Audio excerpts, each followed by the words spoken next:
Well, it's Morgaro Gomez that gets us underway, and Miller launches it long, testing Nguenya for the first time, the teenager on loan. We'll have a lot to prove and a lot to try and achieve with parent clubs, I suppose, just to get the benefit of that. And now it's Meganson goes in, goes to the deck. Referee not interested, and the linesman on the far side not interested either. In fact, it's a booking for the Cove Rangers captain for simulation there. It was hard to tell from the angle here, the way the league is poised at the moment, and he's going to have a bit of defending to do now as Scully prepares to take it, left-footed in-swinger from the right-hand side.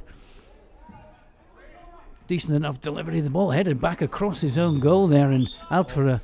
There's a lot to play for, both teams challenging at the top of the league, so I imagine there'll be a few more of those tackles going in. And of course the league position, still a lot to be decided, but it does actually decide who gets the home advantage for certain games after the split go. And it's Strachan who comes in, plays it through the wall, and it goes all the way out. So I was expecting a little bit better start. Yeah, I think he's played a couple of games, but I think he's talking to the boys, and he does really well. He's probably a bit more physical than Adam Livingston, who's on the bench today. And a chance, a shot on goal there, and it was with the ball bouncing up, and Ryan Strachan. That post. Connor Scully with the free kick again then, with the corner kick again rather, sorry, in towards the near post, a little flick on there, overhead kick, and in.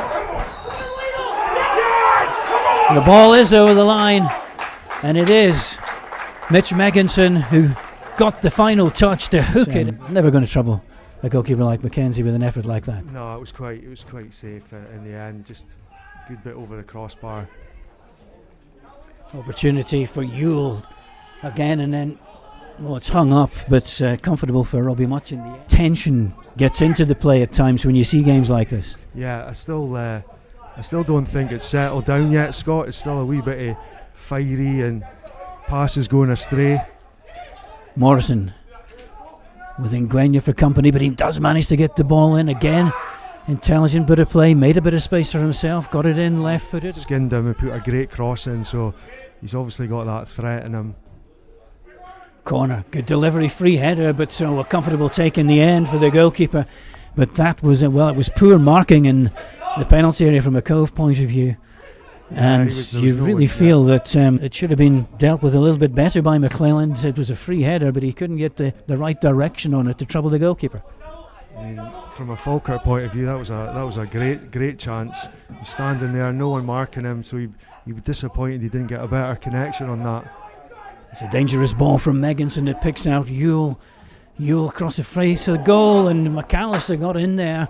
It was deflected behind. Falkirk. Rory's threat. I mean, he's been such a prolific goal scorer over the years, and all teams he's played at. Very close to an own goal there. I think it was. Looks as though it was to calm down. Corner from the left. It's 5e to take it into the 6-yard box. It's a header just high in the air. Graham gets his header.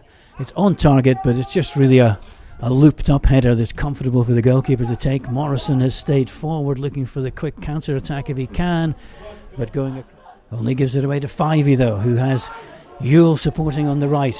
Nice little touch inside to Meganson. Smith couldn't bring it under control though, it was just a little bit behind him, but Nguyenya's there, dragged it across, and then Scully. And they have caused problems from the set pieces they have managed so far. 5e finds Yule though, and he's in again. The back three leaving spaces down the flank, and Yule in for Smith. Smith in the 6-yard box, and he couldn't quite get it back. It was well blocked by Much coming out and closing off that avenue, but the ball swung back in again. McAllister looked a little nudge in the back there. Doesn't matter because Falk recovered sufficiently to get it back to Strachan. McAllister under no pressure brings it under control. He has Meganson for company, but Meganson limping a little bit at the moment. McAllister to the byline, very nearly picking out Yule, and again still remains just that 1-goal deficit as Nielsen looking for a bit of movement ahead, finds it as you would expect from Morrison. Great run by Morrison, and his, well, shot at goal parried away there by Mackenzie, fired back in again by Keena, and again it's Morrison, just hoops it towards the back post, but well, that's like this at 90 minutes. So Falkirk know they will be desperate to get themselves right back into the game and maintain an advantage over Cove Rangers and Partick Thistle in terms of points going into the game. They need goals in this second period. And Mackenzie with that high hanging ball onto the, well, virtually onto the centre spot. Miller, captain for the day. Fivey with a casual ball and didn't want to give it to Morrison in that position. Good ball towards the back, and Salmon with a header comes back off the crossbar, and there'll be nobody more relieved than Fraser Fivey there. Maybe a confident Connor Salmon would have just stuck that away, and it would be 1 each instead of 1-0 Cove. But certainly it's been much more encouraging in the sort of the last section of play before the interval for Falkirk, and then almost some decent deliveries. So Cove quite a threat as well from set pieces. Rather low and flat, but not clear properly. Comes through to Megginson, and Mitch Megginson is his second goal of the afternoon. Dreadful defending by Falkirk, but Mitch Megginson won't care about that. He slots it home, and having nearly lost it. A good attack in. We'll see what Fraser does this time. And it's his test of character to keep coming back for more. That's what it's all about. And he's asking questions of him, and he's answering them so far. Ball played in by Fivey. That's a better one. Comes through, and Smith is there. Finds room for a shot. It's a wonderful save by Robbie Much. Well, Fivey again, and then just cleared again. This time by Durham up to the opposition half of the field, where it's launched forward by Strachan. And Megginson tries to get McAllister in. McAllister square, and Yule with the shot. It's blocked by the legs of Robbie Much and Turnbuser as well.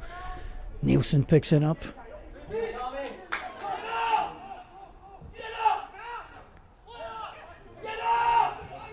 Alston opens it up again. Morrison checks and then plays it in. Salmon towards the near post, and at the second attempt it's Mackenzie there who just...